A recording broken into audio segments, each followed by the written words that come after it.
Oh, welcome back to Arkansas Style and a very happy National Fragrance Day to everyone who can't live without their favorite scents. Perfume is so much more than just a nice smelling scent. It's rich in history with spices and flower petals to make luxurious aromas.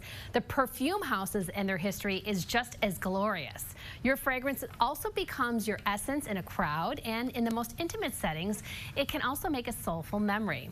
Let's take a tour to an island off the coast of Italy. It's super exclusive. Here's where the rich and famous come to play in secrecy, and Gelsomini de Capri dates back to the 14th century. These are some perfumes that I brought to you from my own personal boudoir.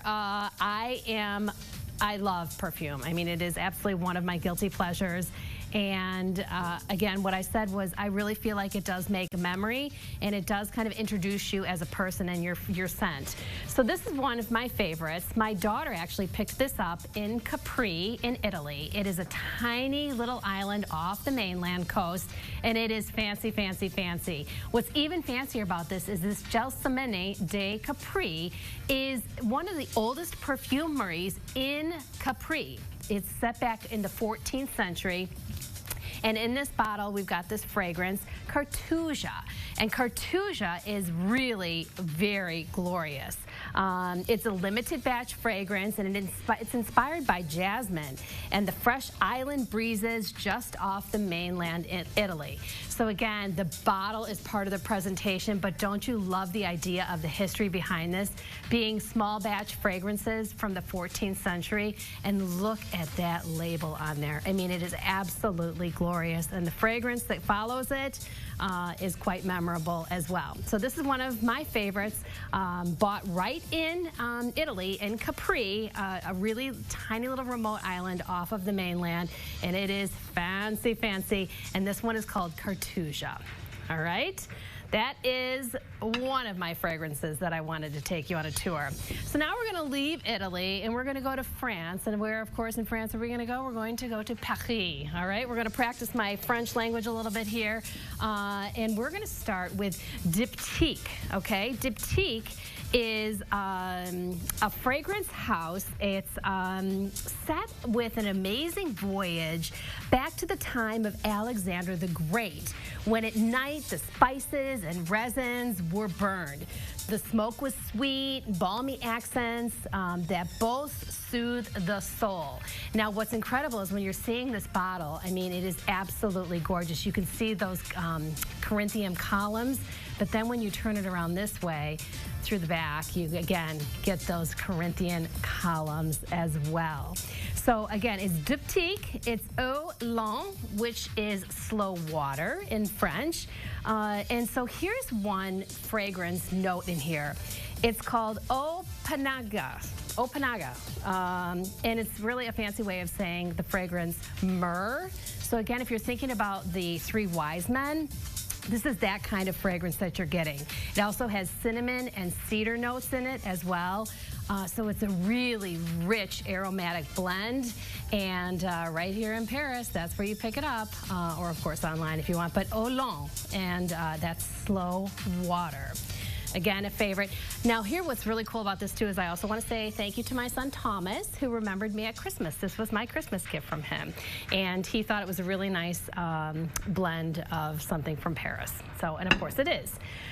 All right, let's move on to really the OG of perfume. I mean, when you think about the most glorious perfume, I really think of Chanel No. 5. This was a fragrance that my mother always wore. So again, when I think about fragrances and memories that are made by people's scents, this definitely reminds me of my mom. So here's the story about Chanel No. 5. In 1921, Gabrielle Chanel asked Ernst Beau to create a woman's perfume, a scent of a woman's perfume, okay? She wanted it to smell like a woman. And Beau gave her choices, and she chose the 5th choice of the ones that he gave her, okay? And so that's why she called it Chanel No. 5. It has fragrance notes of yang yang, neroli, rose, jasmine, vanilla, and sandalwood.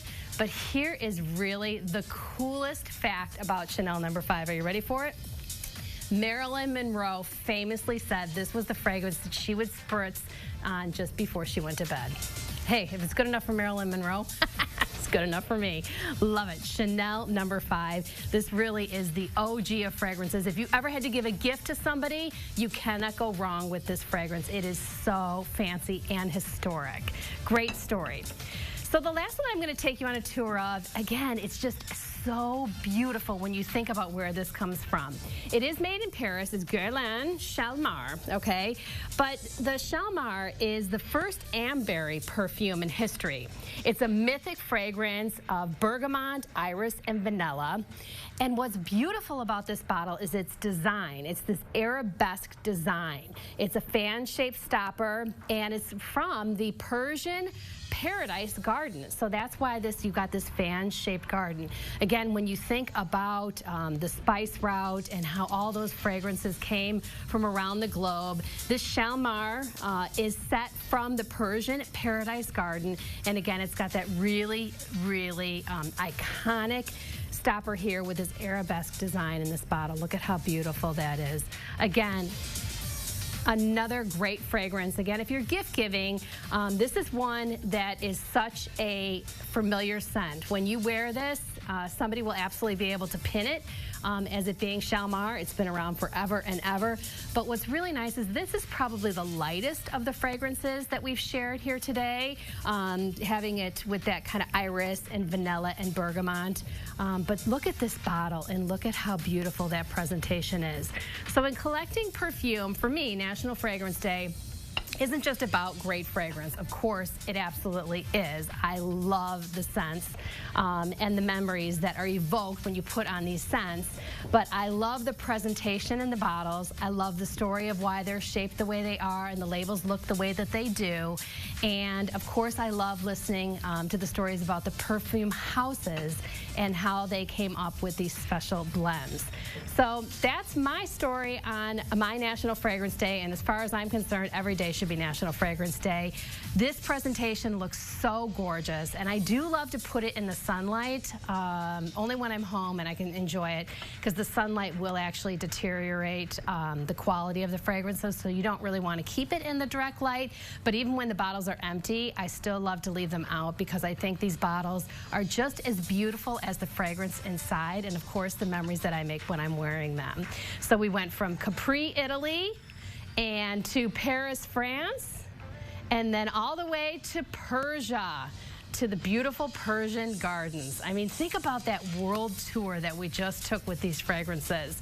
So, you know, again, another one of my guilty pleasures is perfumes, and I do love going to the department stores and trying on all the different scents to find my next favorite scent for National Fragrance Day or every day.